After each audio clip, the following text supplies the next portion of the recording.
Welcome to the Real Estate Pros Show, where we interview real estate investing professionals from coast to coast, as well as the service providers that serve the real estate investing industry. Our goal is simple: share what's working now to help you improve and scale your business to the next level and meet the pros that can help you get there. Real Estate Pros is powered by Investor Fuel, America's leader in helping real estate investors and professionals build the business you need to live the life you've always dreamed of. Let's start today's show. Property insurance for real estate investors doesn't have to be difficult, but it does need to be there to protect you when you need it. MyInvestorInsurance.com not only provides insurance at 15 to 30% cheaper than traditional agencies, it's built specifically for real estate investors like you. You can set up an account in about 2 minutes, get quotes on properties, turn on and turn off insurance for your fix and flip or rental properties in around 2 minutes without having to talk to anyone directly, all through our portal. There's no better way or faster way to make sure you've got the coverage you need to protect you, and no more lengthy policies either. Once you're set up, you're billed monthly and prorated by the day for however long your policy is active. It's powered by MSI, the third largest independent MGA, with 1.5 million customers and more than $1 billion in cumulative premiums written. Get set up today in about 2 minutes at myinvestorinsurance.com/fuel.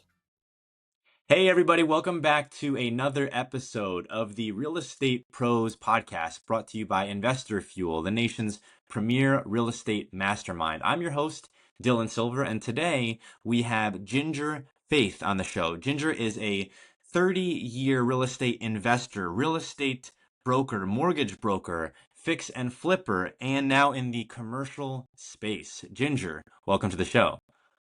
Thanks for having me, Dylan. Good to be here. Absolutely. Tell us, and I always like to ask, how folks got into real estate. Was it in your blood?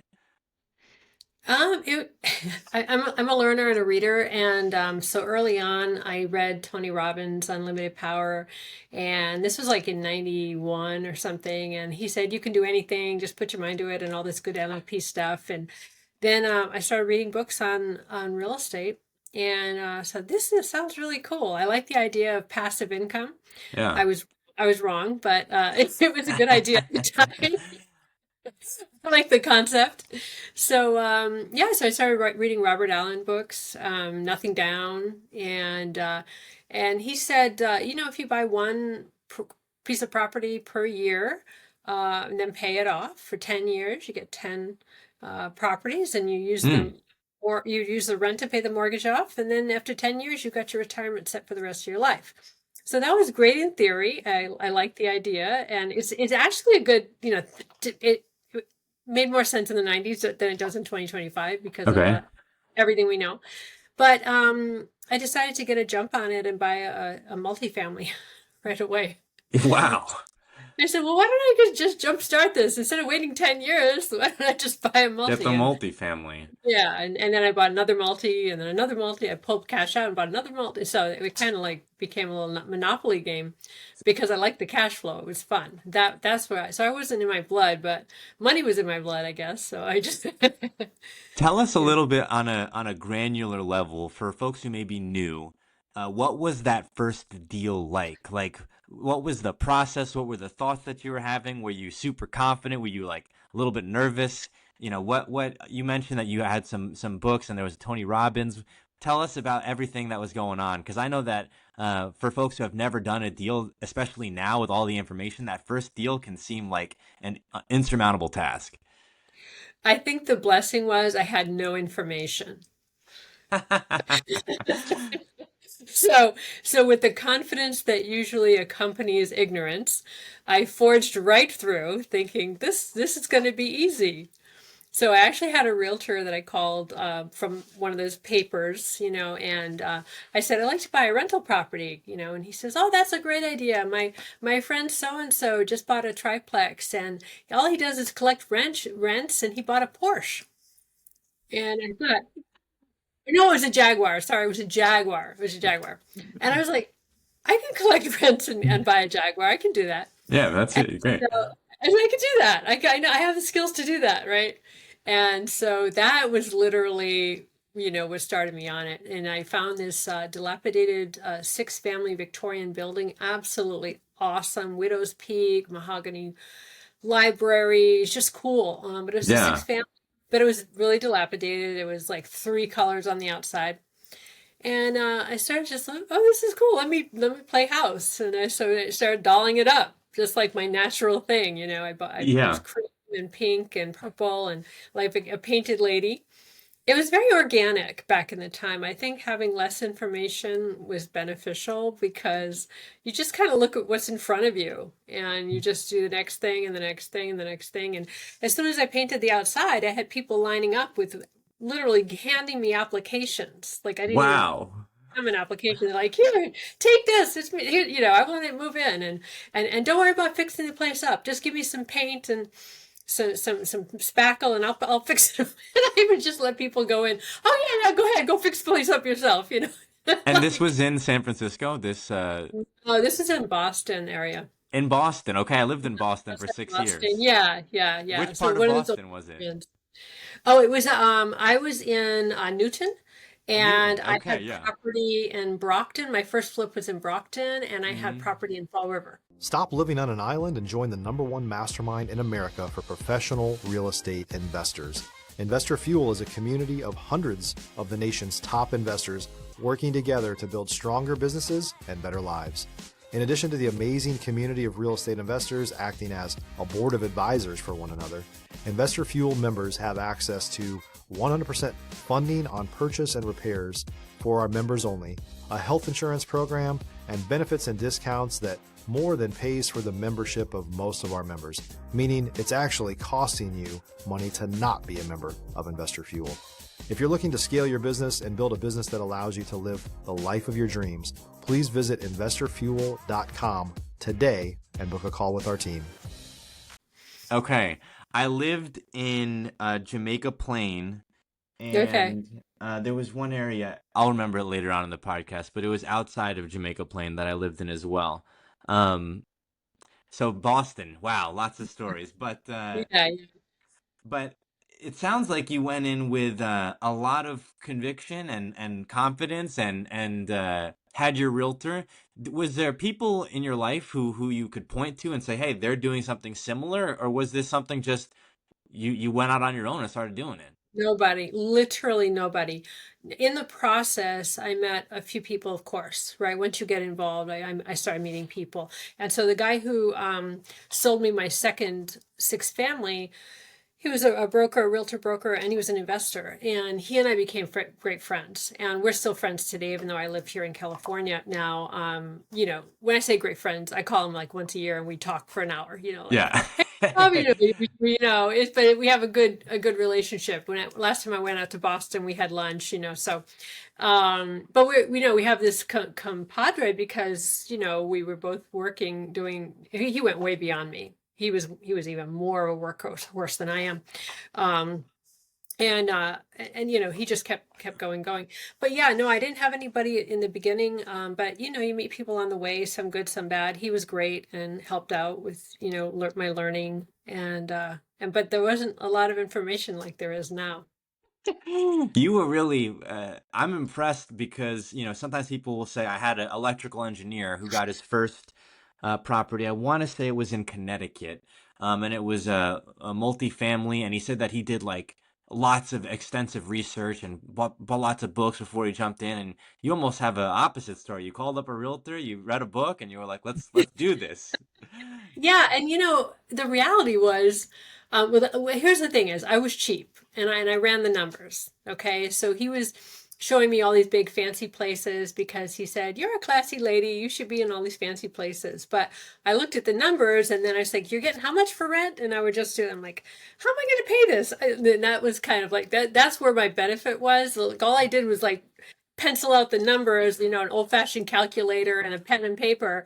I'm like, I can't make any money that way. But then when I saw this one, because it was a distress sale, it Yeah. was like a no-brainer. But now of course that's like, cachet, but back then to me it was just common sense. I don't want to be footing the bill for this thing. I want somebody else to do it, right? So it was more like instinct, self-preservation instinct, which is very valuable in this business. You Yeah, always we're want you always want to have your self-preservation instinct on high all the time in business, absolutely. in real estate for sure. Absolutely, and we'll definitely touch on that more here in a bit. The first deal being distressed, how much work had to be done? Was there major repairs that needed to be done, and how, if not, what were the repairs, and how did you do those? If you're looking for consistent, high-quality leads, look no further than Investor Machine. Investor Machine isn't just another agency, it's the most sophisticated, data-driven lead generation company on the planet for real estate investors, and serves the role of being not just a lead generator for your business, but a marketing partner that is helping you achieve your goals along the way. Go to investormachine.com to learn more and schedule a call with our team today.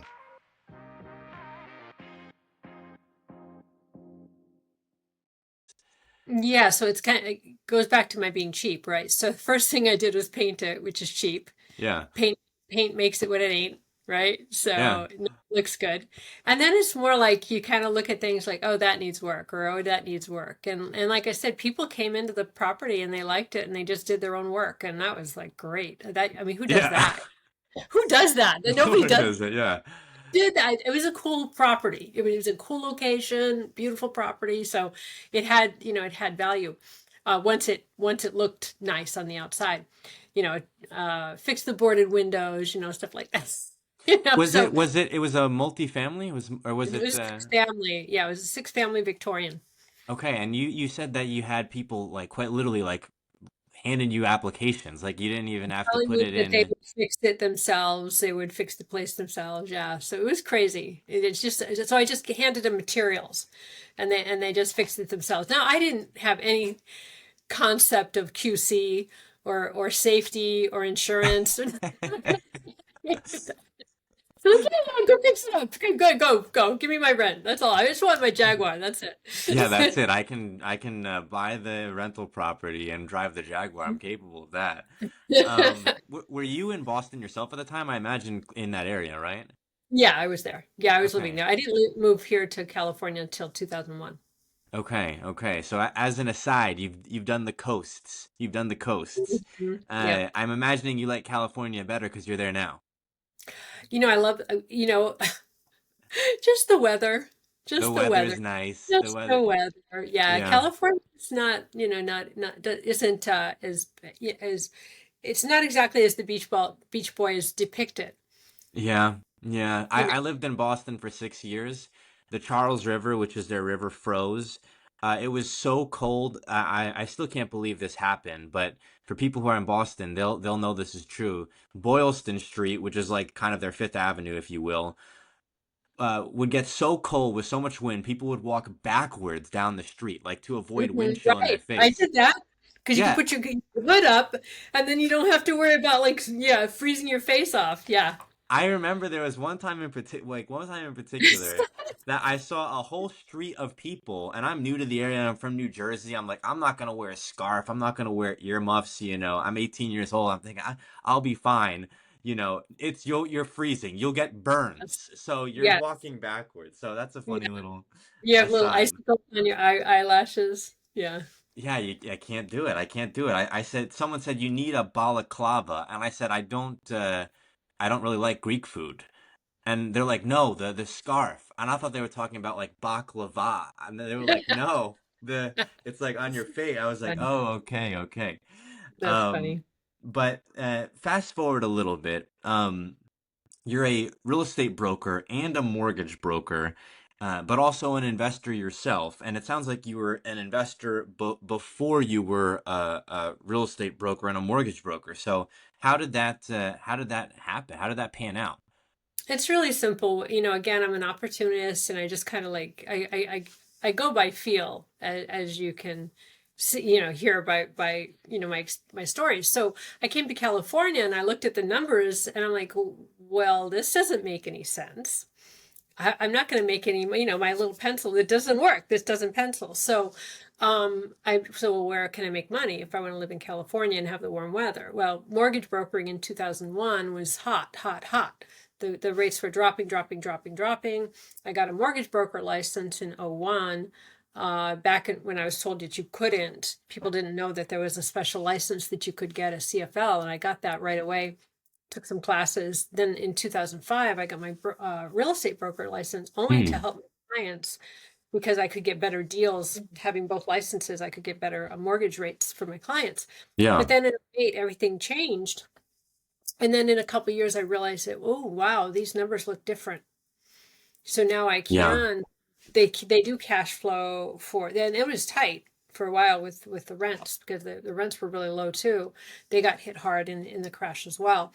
So I didn't buy enough real estate, but I did buy some. And that's when I started flipping properties in earnest because now the numbers made sense. That's something that I hear over and over and over again. So when I start getting deeds in my name, I got to take note of this. People will say, either I didn't buy enough properties or I regret not holding on to, 10% of the flips that I did, or, I Mhm. sold too quickly. And I've heard this like so many times. It's now etched into my brain. I'm like, okay, I If know it it ever seems happens tempting. again, if it Yeah. ever happens again, which is not looking likely, we know what to do this time. But then, does history repeat itself? I suppose it does, but we'll wait for that. So, we mentioned a little bit, but you have so much experience. Did the flips? Did the mortgage broker, real estate broker, Airbnb? Do you have a favorite? Can you have a favorite? Are you agnostic to area? If you're a new or newer real estate investor looking to launch or grow your real estate investing business, please check out Investor Fuel Club. It's a coaching community, but unlike anything you've ever seen before. And you can actually partner with members of our mastermind from coast to coast on deals right in your market. There's no better opportunity to build a consistent business than to literally partner with pros to help you avoid costly mistakes, avoid the need for capital to do deals, and help you eliminate your fears as you're starting your business. Learn more about Investor Fuel Club at investorfuel.com/club. I have two favorites. I love, I love helping people sell and buy homes. I love that because it's personal. I'm kind of a golden retriever in nature.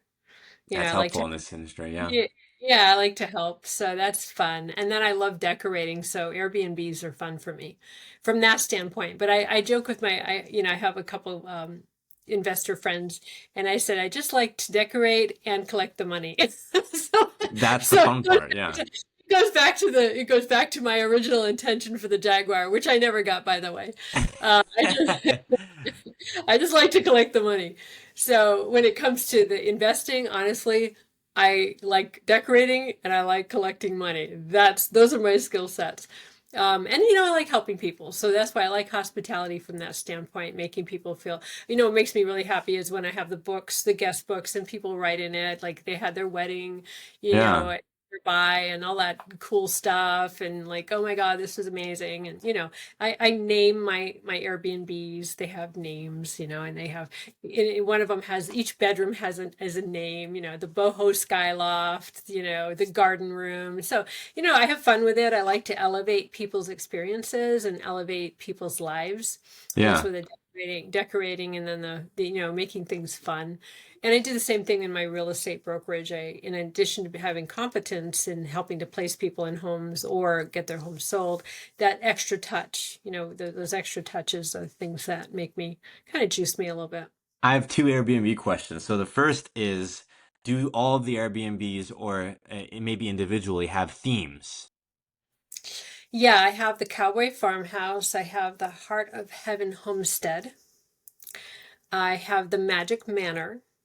I have the Temple, the Wine Country Retreat, and the Secret Downtown Garden Cottage. Oh, wow. So when you're going to purchase a new Airbnb, would you have a totally new theme? Are there going to be maybe some aspects of one like kitchen that you're pretty much going to apply across the board, or is it everyone different? Everyone's different. I mean, some people can do like cookie cutter, Yeah. anything, right? You think anything. There's some people who say, I have 1,000 doors of Airbnb. Basically, they have a hotel, and they're like, we Yeah. only get people, our cleaning people, we only pay them $20 an hour, and they consider that a model, but that's not a model for a house. You can't give your people $20 an hour when they're cleaning. It's just different. But if you have a hotel, you could give someone like a salary. Then you have a full-time cleaning crew. It's different. Yeah. In that case, yeah, it's going to be more cookie cutter. Hotel will be, as a rule, more cookie cutter than Airbnbs, right? So I really love that. I think it adds it's a draw. It's a draw for people. He's like, oh, what's the secret garden? What's the what's the cowboy farmhouse, right? What's the magic manor? And it again, it just elevates people's feeling. It's all about feeling when it comes to hospitality, It right? really is. Yeah, yeah, you want to elevate. So my job is to elevate, and I love it. That's fun. I love Airbnb. When I get some deeds in my name, I want to do Airbnb. My mentor in Dallas, which is where I'm in Denton, which is North DFW Metroplex, he does Airbnb. But the other question that I had was I was speaking with a guest earlier this week, gentleman, his name's JD Alexander, in Miami, and he specifically does like communications management and booking management for Airbnbs. And his model is if you're on Airbnb, he'll list you on the other sites as well, Verbo and the other ones, and he'll do all the communication. So that not only is it paying for itself, you're increasing your margins. Do you do all the communication yourself with the guest, or how do you manage it? Yeah, Airbnb has a phenomenal platform for communication. And so what I do is I create one of my mentors years ago said, if you ever have a problem, create a system to solve the problem. And Airbnb, I think, is absolutely the number one platform. I've done VRBO, I've done Booking.com, and I've taken them off for various very, very valid reasons. And but Airbnb continues to impress me as a platform. I absolutely love it. I'm very loyal to Airbnb. And one of the things that I love about them is you can create a whole series of communications with the clients, starting from the booking. So Hmm. the booking, and you set it up, and it can be tailored to that particular property. Welcome to the Magic Manor. And then what do they need to know? What I've noticed is critical is you have to have people need to have complete transparency. If there's something negative, if you say it up front, they have a choice to move forward or back down. And then you don't get a bad review, everybody's happy. If Yeah. you do not disclose something, either because you forgot or something happened during or whatever, that's where you get the bad reviews oftentimes. So I'll give you a funny example. Airbnb's got the system where one of my properties is on an acre, but it's off of a massive boulevard, massive boulevard. The fairgrounds is across the street. But once you hit my street, you have potholes galore going up, up, up, up, up, up, up to the property, up and around, and then it drops down to an acre of privacy. But the neighbors, there's only a few neighbors, they want nothing to do fixing those potholes. So, right, my contractor's like, we got to fix these potholes. And I'm like, no, because then people are going to be racing up the street and there's children. Yeah. And so, but my Airbnb guests, what do I do? Well, I drive up and I give them a video and I insert that into the Airbnb communication. So I'm driving the street here and you're going to find potholes. And we love our potholes because that means that you're not going to get any driving racers, right? So you reframe everything appropriately, right? But you disclose. And so they're like, when they're driving up, nobody complains anymore. I got one complaint in the beginning about the potholes. Yeah. After nothing.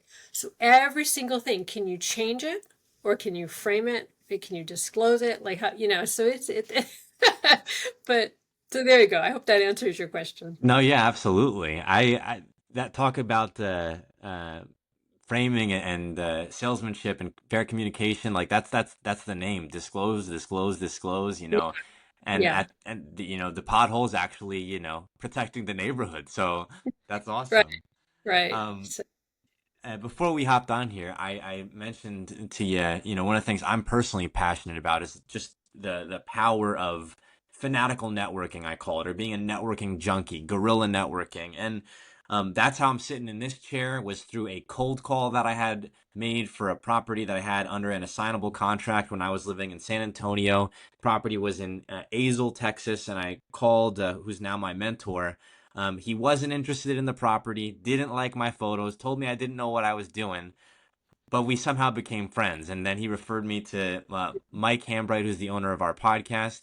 And now I'm sitting here uh, in my mentor's office in a ranch home in Denton. So um, for me, fanatical networking, as I call it, is just about doing everything that you can to put yourself in the room with people who are doing what you want to do or the information that you need. And you might not need it right then, but you might need it in the future. And from your career, it's obvious that you're a natural networker.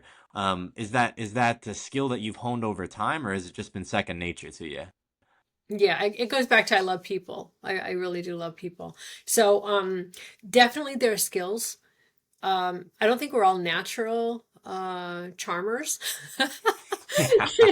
Yeah. Hence, Dale Carnegie's How to Win Friends and Influence People.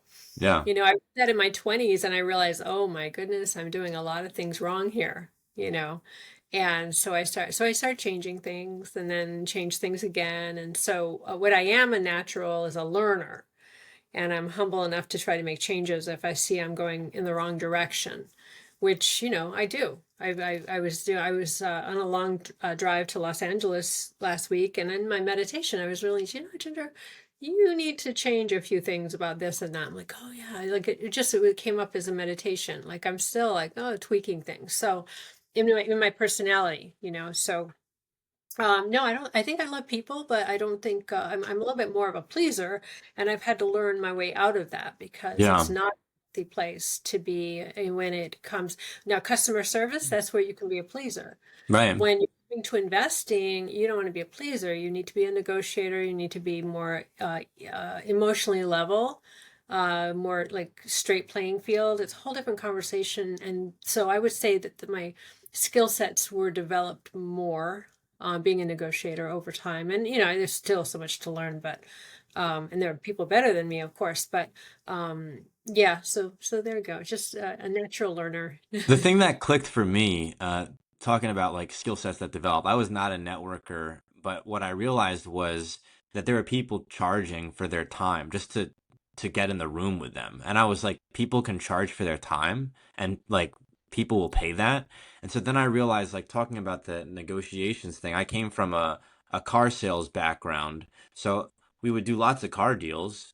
It never occurred to me that that was like a transferable skill, and a lot of it is. In fact, the Yeah. book that was most beneficial for me was this book by, I don't know if you've heard of it, Chris Voss, Never Split the Difference. Oh, yeah, yeah, yeah, yeah, yeah, yeah. And He's it's great. like a hostage negotiation Yeah, background. yeah, he's Like, amazing. That guy's. Yeah, I saw a video.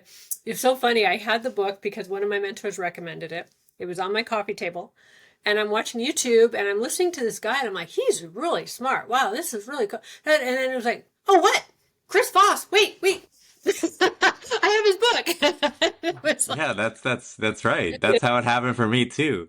so My buddy, I was asking him. He was a manager at a Nissan dealer that I was working at, and I kept asking him, like, what do I got to do to get more deals? And people would just say the same typical things, but he said, check out this guy Chris Voss.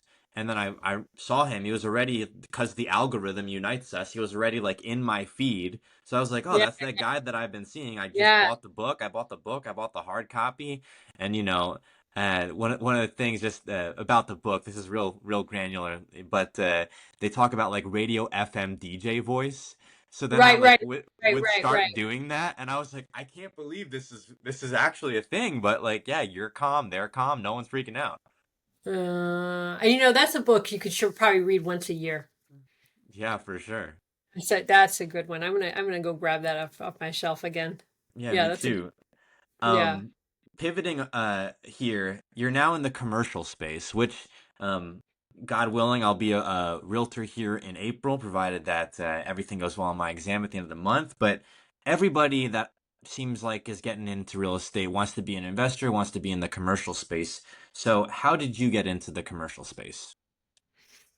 Um, Networking. How's There it that? is. Yeah. You go.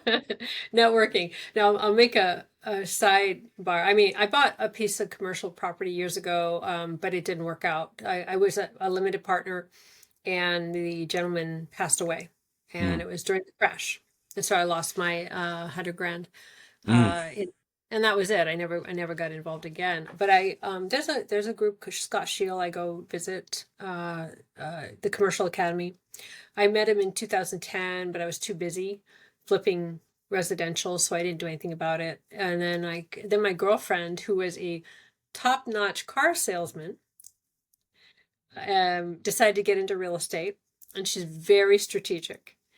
And she joined, and within a couple of years, she found a 56-unit apartment complex that needed a ton of work. And within like 2 years of starting the project, like I think it was a total of about 4 years tops between looking and then turning it over. She cashed out with multiple seven figures, Unbelievable. and she had no experience, and she was coming to me for advice as the deal was going on. And I'm helping her, and I'm helping her, and I'm helping her. And then, then she cashes out. She moves out of California. She buys 10 acres on the East Coast, and now she's like living her dream life Wow. as a private money investor. Now she really knows what passive income is, and she's doing well. So when she left, I was like, hey, wait a minute. It's like I know way more about real estate than she does. And For folks who have friends who are getting into real estate, you really never know what's going to happen. Look at that. The friend ended up doing a deal which totally changed her life. Were you one of her mentors getting in? It sounds like it. It sounds like you were I showing was her the ropes. absolutely, Yeah. absolutely, I was. But she's sharp. She could figure stuff out herself. But I was there, and when she was going over through crazy stress because it was a big project, Yeah. come over for dinner, and she'd be like, talking, unpacking what was going on, and I give her some thoughts and advice and steer her in the right direction. I end up connecting her with a phenomenal attorney that really saved the day when she got involved with a unsavory partner in that. So Yeah. I was very instrumental. And then, she took care of me too, because she said, you might want to think about getting back involved with the academy. And I did. And I was pretty blown away. Mm. I was overwhelmed and like, oh my God, I've been in residential all this time. But these people are taking on, really big money. Huge deals. Huge deals. They're taking down about $1 billion a quarter in commercial real estate. And I'm Yeah. like, what? And so I realized, like, wow, I've really been thinking too small. I've done well, but in comparison to some of these people, it just, wow, I need to start thinking bigger. And that was about a year and a half ago. I And tend I to had, think I tend to think that folks when you're talking about stressful things, it's like it's all stressful. So if it's going to be stressful one way or the other, you might as well do the thing that's going to be the biggest thing you could do. And that's kind of the appeal there. It's like, yeah, your friend, she had to deal with a lot of things, but now she's, holding notes and lending money in the East yeah, Coast. right, right, right. Yeah, yeah. You just have to make sure you can financially support. If you could financially support whatever you get into until you turn it, everything else you can figure out. You're not going to go under, but people will go under if they can't financially support it. If they bite up more than they can chew, then they're in trouble. There's an opportunity zone fund. I just went, so two things. With my friends, I just bought a 30,000 square foot mixed use property in Sacramento proper, overlooking the Capitol. It was a Wow. former Regis Hotel. And we got together, and they spearheaded it. I became a limited partner with it, so I'm one of the owners. So that's really cool. Yeah. So then, and then in the process, after that, I started connecting with some brokers in the area, and I had a tour of Sacramento with one of the, like, literally the kingpin broker, commercial in downtown. He leases everything, sells and leases everything. Very successful guy. So he took me on a 2-hour tour of some properties in Sacramento, Midtown and Sacramento proper. And one of the things I found interesting was there was this really big opportunity zone company. Okay, they bought 2 magnificent properties in 2019. One of them, I think, is really interesting because it's completely vacant. It's 40,000 square feet. It's absolutely stunning. It's office space and then a rooftop bar, completely empty. Wow. And they bought it for like $5.5 million, and they put in about $13 million in renovating it. And now they can't lease it out to what the bank is now recasting their loan. Now that they're into it for, what is it, 13 and 6, like almost 20 million, Right. including carrying costs, et cetera, right? And they're selling it for like 8.5 million. Wow. So this was really a conglomeration of things rolling downhill quickly. It sounds like the bank put some restrictions on them. They overspent in rehab, which can happen, and then the market where it's at. So they're taking their losses. Yeah. So that's the dark side of thinking big. Yeah. You can win a lot and you can lose a Grew up with a lot. $200,000 house, you may be into it for $100,000, right? So, but this is a whole nother conversation. And I think that's why, people don't get into commercial real estate, because it is a dangerous game if you don't buy right and if you don't have enough financial backing.